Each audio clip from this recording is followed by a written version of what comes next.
What's good, people? It's your boy, Icarus Gray. And this is Gray Area Anime. And it's a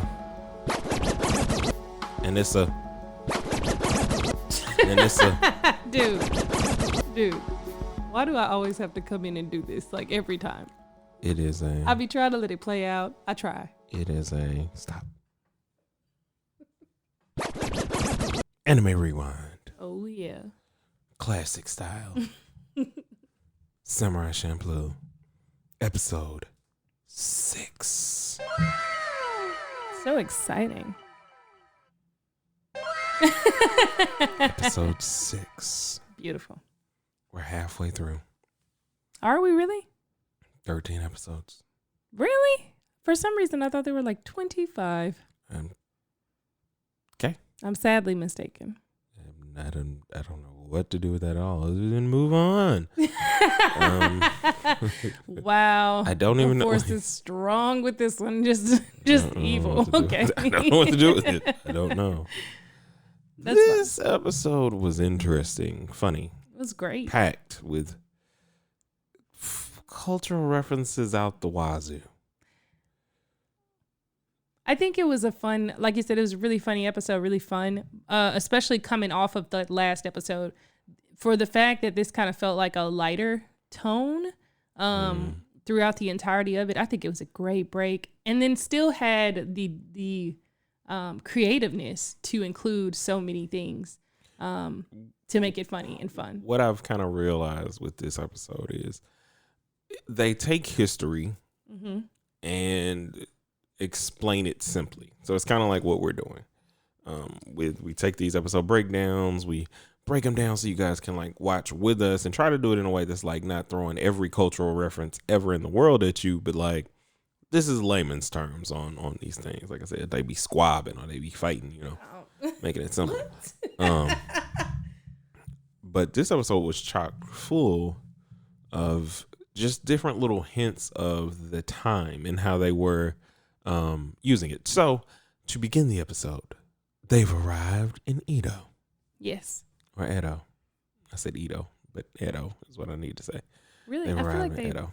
Yeah, the way that I've heard it or the way that people say it, it sounds like they're saying Edo. But obviously I'm not an authority on this. But anyway, so they've arrived to the place where, or the general area where the samurai who smells of sunflowers might be. And as always, they be starving. What? They was starving. And their hungry brains get to working and they come up with a brilliant idea. Which is inter-fooding contest. Oh, yes. Come on. All you can eat. That they thought they could enter for free. Because they were just going to eat and leave. I mean, yes. Because even if they lost, they'd be full. This is a brilliant plan, okay? I guess like it takes one shoe. And I thought he meant a real shoe. Like, what? But I think that was the currency is what he was talking about. And so Mugen and Jean hand over their swords. Fu does too. Her short sword. Oh yeah, she does hand over her sword.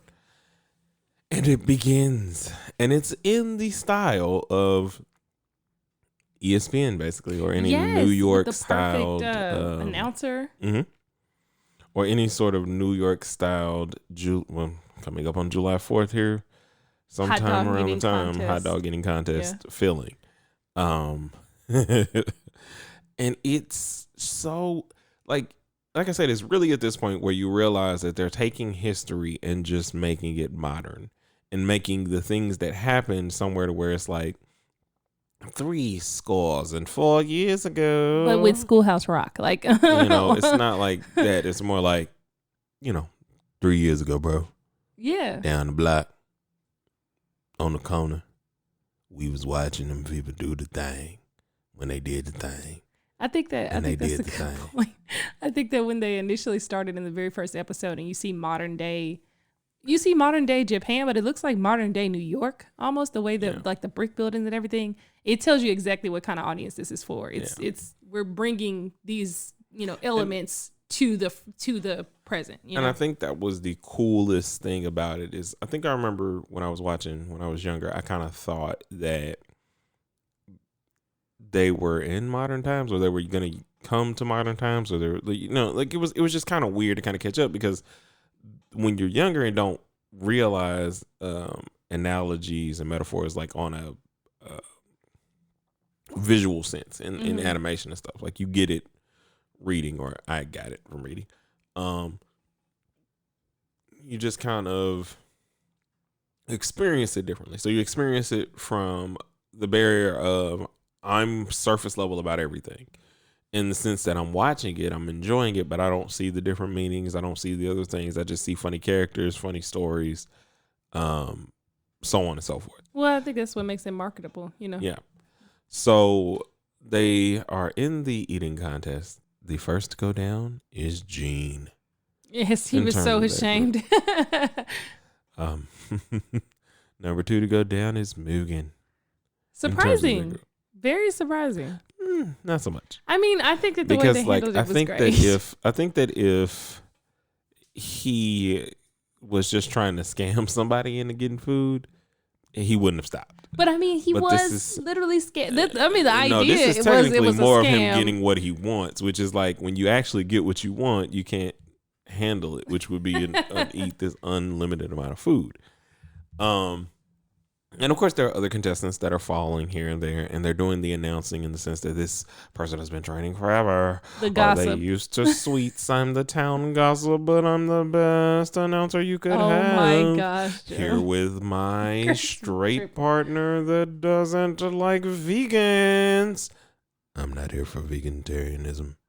Vegetarian. What? What? Vegan. Say veganism. it right. Okay. Veganism. Vegans. Okay. I ain't here for them vegans. That's what he sounded like. Like that's basically. That is what he sounded like. And it's little small things like that just kind of made this like I said, you felt like you were on Rhode Island, Coney Island, or somewhere, experiencing this food eating contest. And you see a guy come in. He's wearing the samurai hat or the. No, I'll be honest. They look like buckets on their heads. Not them. Oh, okay. Not them. We haven't gotten to them yet. But that's the guy that came in. He wasn't wearing a bucket. No, you're right. I think he was wearing a samurai hat. He was. Like, the only people that were wearing a bucket are the people that will speak up later. I think he had the shoes, though. Yeah, he had the shoes. Yeah, okay. Okay. I knew he had something. So he's wearing the hat. And you can't see his face, which is obvious to say, foreboding, foreshadowing. Intrigue. And it's down to him and Fu. Surprisingly. Again, it surprised me. Well, at least let me say I was pleasantly surprised. I really liked that touch. Because Fu bottomless stomach. I forgot. He said she had like a black hole, or he said something. Her stomach is a cosmos into itself. Yes. That's what he said. Because she was just eating with no general concern or care. Yes, she was fine. Like, we get it today. And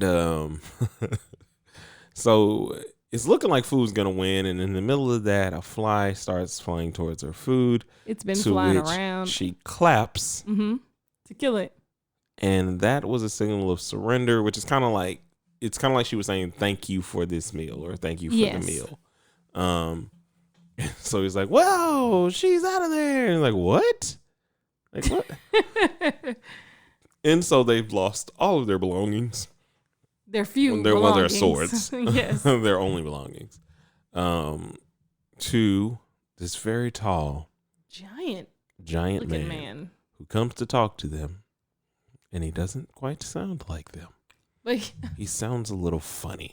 That was the greatest part. I'm Japanese. Like, I can't. Do you not believe me, friends? I was not going to try and do it. I'm Japanese, actually. Don't you know? No, that's like Pennsylvanian mixed with like. You are so off. I'm just saying Wisconsin. That's like Midwest. Okay. Yeah, but I know where, not Pennsylvania. Point is, it ain't Holland. Like Pennsylvania, you know, is in PA, closer to Philadelphia, which would be on the East Coast. Not that sound. Gotcha. But an attempt was made. It was. Just like yours. Was made to mix some strange Midwestern intonation. Closer to Dutch. With Dutch. No, that's not. It is. So he introduced himself. He's obviously a European. Like, you just can't. There's no way to. First of all, they cleverly point out everything that's wrong with him. They're like, fam, your eyes are blue. Yeah, his eyes are blue. You have red hair. Yeah, he does. No. I speak of the Japanese. No, good Lord, not like that. I speak of the Japanese. No, the Japanese I speak. And so he's like, listen. They're like, all right, my guy, cool. Give us our swords back. No. I don't give you. I feel like later in the episode, he was like, I don't know, gimme. Or something. I don't know, give you. And he's like, what? Listen, show me around and I'll give you your swords back. I can't show you around. I don't know those places. Mugen. Fu, quickly. Or no, Gene. It was Gene, yeah. Like, because he wanted swords back. Let's do this. We're going to show you around. All right. And the guy's name was, let me pull it up, Joji. That's his name. Or at least that's his name in the episode. Name. I'm not sure if that's his actual name. I think well, anyway, we'll get there. So now they go on, not a wild goose chase, but they just go sightseeing. All over. To which all of the smaller references start to come in this place because they're going around looking. And a funny thing about this episode that I was told to make sure that I point out, Fu eats the entire episode. I forgot about that. Like the entire episode. And it's small and it's light, and you would not notice it if you forget that she just got done with the eating contest. Another funny thing they did is immediately following the contest when they lost and they're talking to Joji, Fu has swollen. Oh yes, to like 3 times her own size. She looks like a balloon, like a cute balloon. Like where the weight? Well, we know where the weight came from, but where it just instantly hit her. And then, like literally in the next scene, gone. I don't know if she went to the restroom in between like the scenes. I don't know what happened, but then it was gone. Which is what makes it funny that she eats the entire episode. Yes. Like, so they're going there sightseeing. They're looking at different things. The first thing the Mugen sees, there's 2 different statues outside of a shrine. And he goes, that's man 1 and man 2. Like, no real attempt. They're going around. They go to this sushi place. Give them the tidbit about the wasabi. So while they're there, Gene and Mugen are both at the tree, waiting on Fu and Joji, who are at the sushi place. So they're at this sushi stand. And as they're eating, he eats it. Joji eats it. And nearly pukes. He's like, "Oh, what is this?" And so he asks, "Is this the wabi sabi?" And Mugen starts to say, "That's not. You know what? Never mind." Like he just Jin stops him. Like, no, it's like, you know what? It's really like not even worth it. And looking up some information just about the episode. Shout out to Contraption4 on Reddit for this wonderful thread about it, which you guys can check out. But he was saying that he or she was saying that wabi sabi obviously is not wasabi, and the joke there is that wabi sabi is a worldview centered on the acceptance of transience and imperfection. So you cannot eat that with sushi. Yep, which plays into the bigger role of the episode. So they go to a diner of some sort to eat some food. They've been chased now by, I probably want to say like border police. Yeah. It's probably like border police. Like, yeah. And then they're also followed by these people in clogs. Clogs and covered in woven pot helmets is what I'm going to call them. Okay. I'm going to call them buckets. Rodent buckets. Rodent bucket? Roten. Oh.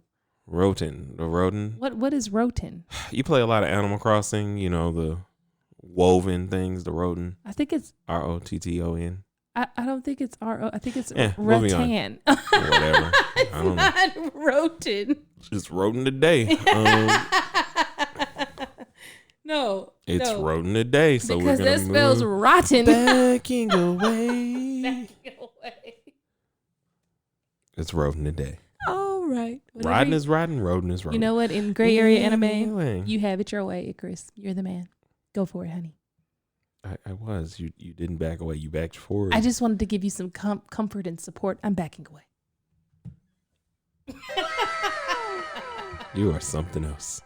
You are something else. So they're eating. Anyway, long story short, the Border Patrol busts in on them.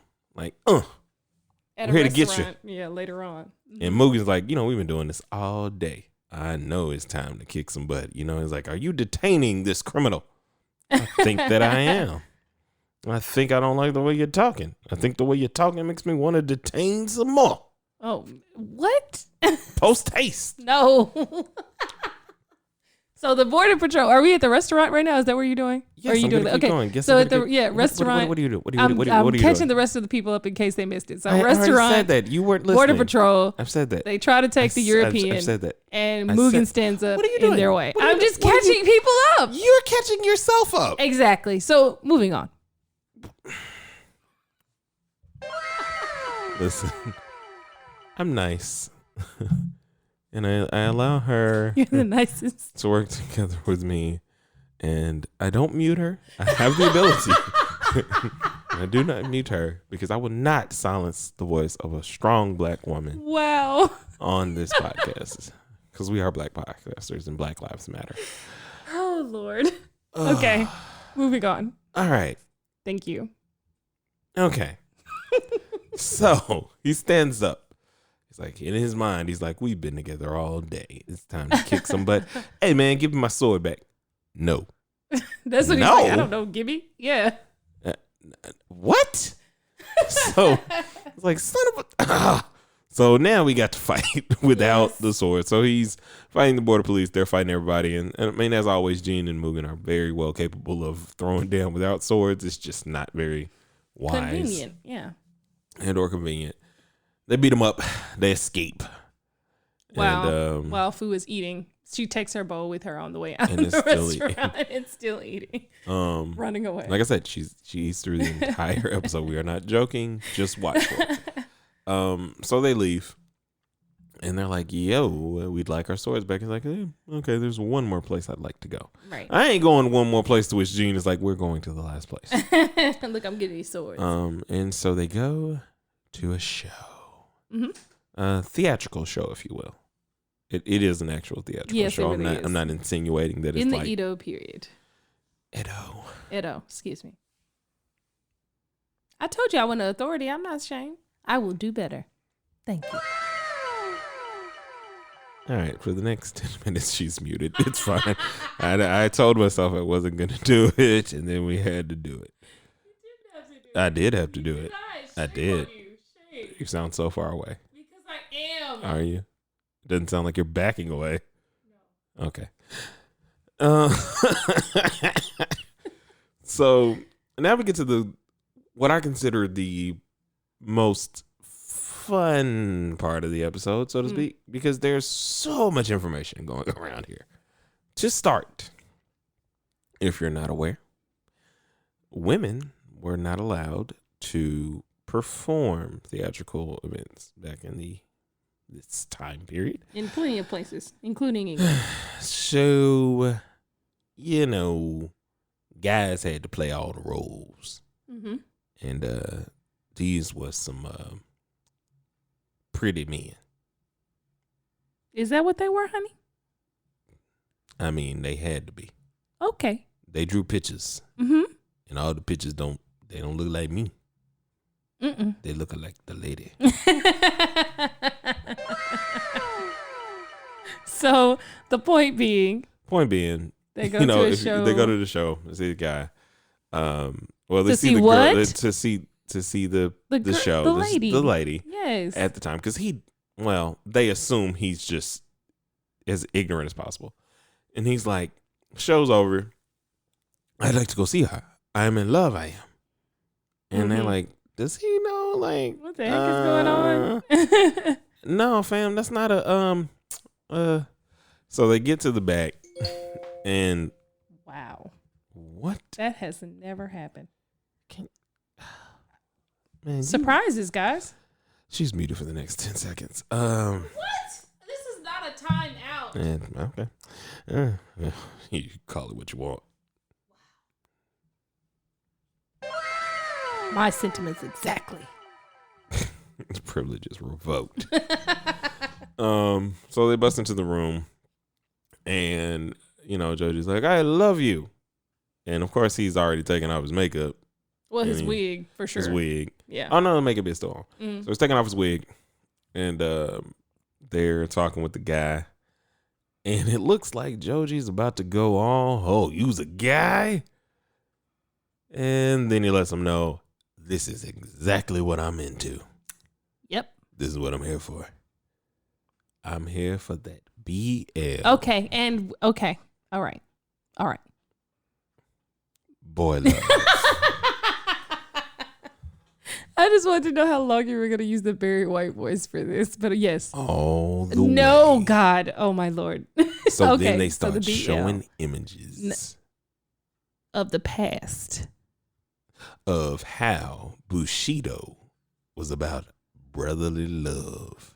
Okay. And therefore, because he's explaining to them, I'll come out of my Barry White voice for a second, because he's explaining to them, why he loves Japanese culture so much. Back to the Barry White voice. And what he did was he was reading a book. Oh, gosh. And in this book, it told him about brotherly love. And what the narrator then tells us is it's not that carnal.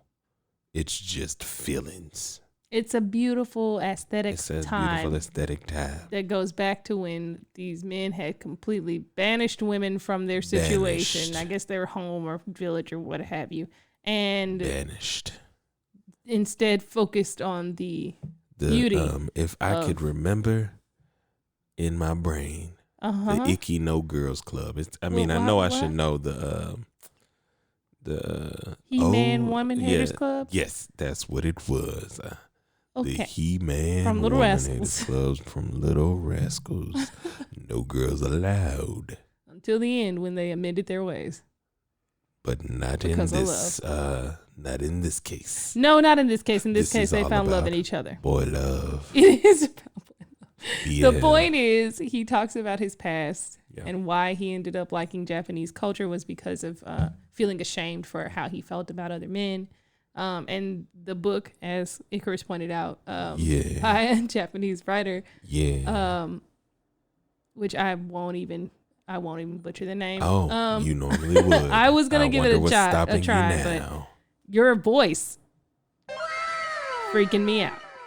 Is it? Yes. So the point is, I think the book was called The Great Mirror of Male Love. Boy love. And was inspiration to him, and that's what led him to want to be to come and see Japan. And I feel like, so I got a question about what happens next once we get there. Boom.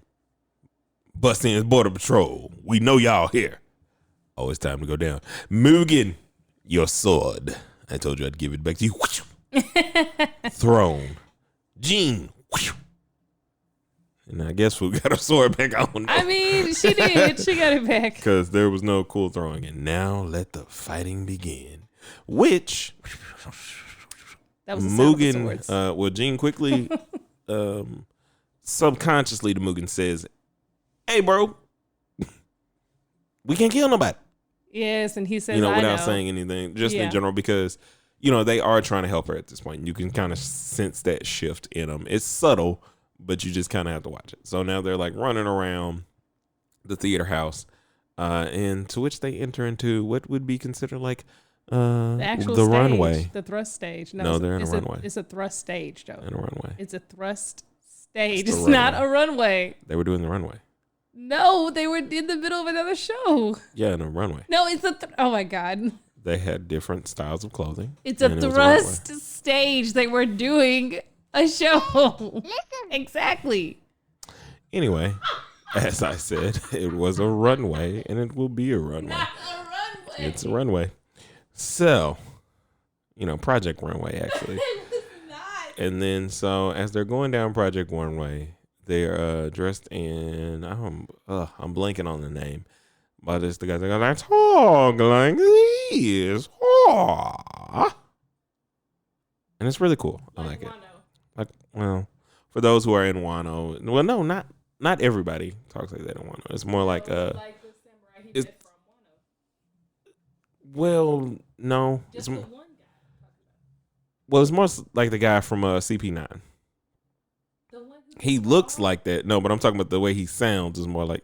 Anyway, we're doing One Piece stuff in a Samurai Champloo episode because the person that's muted is not backing away. Wow. The hate. Anyway. So they interrupt this, and the people in the crowd are like, "Are you a part of the show? Are they a part of the show?" They're so excited. The show must go on. Very exciting. Although it would have been problematic since Fu was on stage too. That probably would have caused some issues later.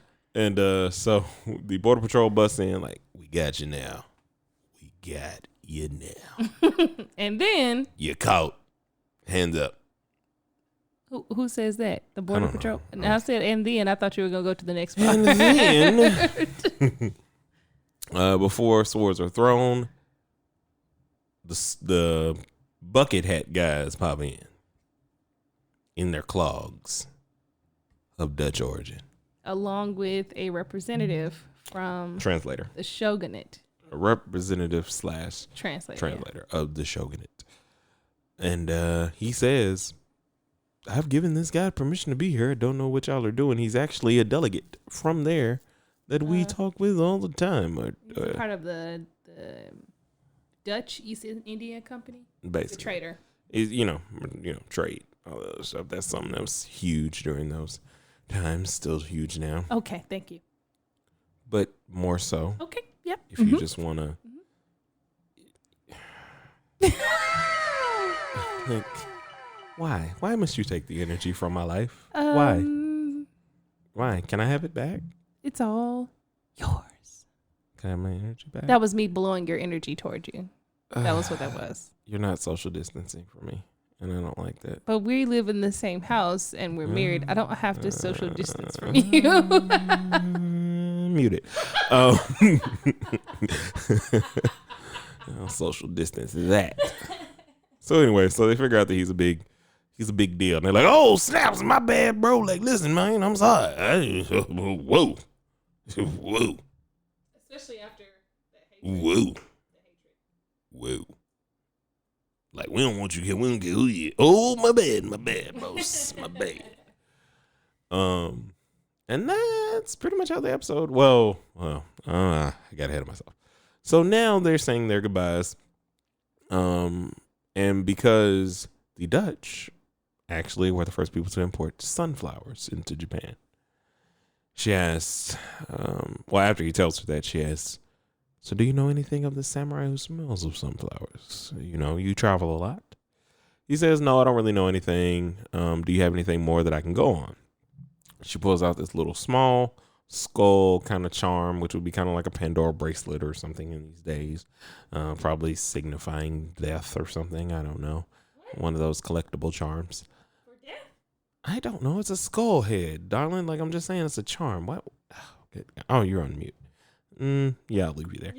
Oh my god. All right, you're unmuted. You're muted again. I thought I might change my mind. Wow. Anyway, so she shows him the thing, and he's like, "Oh, hey, yo, don't pull that out. Don't have that out anywhere. Don't show anybody that. You can get in trouble. But what you should do is go to Nagasaki. You'll find some answers there. That's all I can tell you. And I wish you guys well." He's really nice about it. And then to which they leave, and they're like, "Hey, where are we going?" And then they just kind of exposition out with a lot of kanji that we can't read yet. Working on it. Yeah, we're working on it. Indeed. And that was the episode. Yes, it was a really great. I think fun it was episode. really like there were so many things that were wrapped up in this episode. I think that, and we'll do a couple because I don't want to run too long on the breakdown. But you gotta watch with us, guys, because this stuff is fun. Okay. Anime is for everybody. Don't Like do these hoes. Don't do it. I'm not gonna do it every episode, but every now and again, I'm just gonna say that anime Throw is it for out there. everybody. Like these hoes. Oh my gosh. Anyway, but so the food eating contest being kind of like a parallel of today. Whereas I can Kobayashi is huge in the food eating contest, and the only person to kind of beat him is Joey Chestnut. And that was like years ago. I actually haven't caught up with this stuff in a while, but I used to watch those things on the 4th. But anyway, so that was a cool parallel there. They are very accepting because they talk about, you know, the different aspects of the fact that I left because I wasn't accepted for this, which is, you know, interesting in the way that they present it, because they presented basically in 2 episodes, I think they've kind of gone what relationships were kind of like or in that way. So in the last episode, you know, they did the montage of the pictures of the girls and how they kind of like came to be. Whereas in this episode, it's kind of like, well, this is relationships and this is why this transpired into this, so on and so forth. And I think that they just take these. If you were my first time watching, I wouldn't have caught any of this. It just would have been something like, oh, huh. Versus it being like this kind of overarching theme of explaining history, and Mugen, Fu, and Jean are just kind of us. They're bystanders to a story. But go ahead. I was just going to ask whether or not you thought the group of Dutchmen that came to get him, because they looked like monks almost, like some sort of like unified group, whether or not they were recreating this same environment that was talked about in the books, where it was like these men who were just, they would lay down their lives for each other, and they would, you know, enter these relationships with each other, and they really cared or whatever. They had like this. Well, I think that was probably community or his. whatnot. That was probably just his representation of it. That was probably Or his. I understand that it would be so like probably a Holland recreated, but that version was of it, or a probably Dutch just version. his. No, I'm saying that was probably just his men. Like that was probably from the things that he read, something that he wanted to do, because they were Interesting. obviously there with him. They were in so service that's to kind him. of thing. Yeah. Whose so that name was probably was Isaac, actually. That was his actual name. So it was just really interesting. I'd say that because it's showing such broad expanse, and there are a lot of cultural references, which if you're interested in that kind of thing, I would check Contraption 4 on Reddit out in terms of the episode breakdowns that he has, because I know sometimes this stuff can get all cloudy and it's like, I don't need a history lesson, but it adds a lot. The more history you know when watching anime just makes it a whole lot better. But anyway, do your thing. If you would like to contact us, you are welcome to get at us on Twitter at Gray Area Anime 1. You can get at us on Instagram and on Facebook at Gray Area Anime, and email us your questions, comments, or things that you would like us to go over, suggestions, all that jazz at grayareaanime@gmail.com. Yes, sir. We will see you guys next week. And oh no, I almost forgot. Yes, Prima Diva was in the building. I never introduced you. Nope, and you're muted and can't do it. Oh man. Whew. We'll see you guys next week. Peace.